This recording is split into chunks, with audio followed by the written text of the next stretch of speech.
So how do our pump and tube bags benefit a dredging project? And you're a dredging contractor? Okay.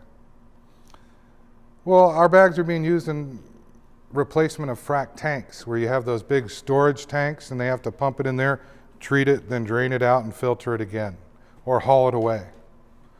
There's a couple approaches to this. You can build an extra, if you have another pond you're draining to and then going to drain back after cleaning, you just use our bags and have it flow through, go into the pond, and we're capturing the sediment, making it easier to move.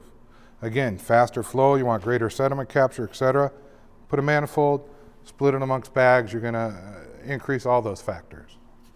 Or if you're wanting to clean the water that's in a lake and you have nowhere for that water to go, then go up on the bank or the land next to it, go through our bags, and then have it come back through vegetation or a rock channel that you've set up or some other BMPs in place, and have it come back into the pond, and you can circularly dewater that pond or that body of water or that rock quarry, and have it pump out dirty water, and cleaner water is coming back in, and then pumping out a little less dirty water, and cleaner water is coming back in.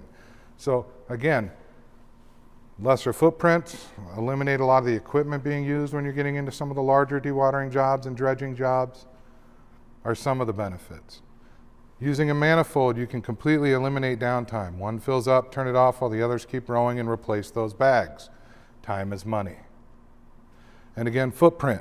Smaller bags are handling larger flows, so you don't need as big a footprint to run in.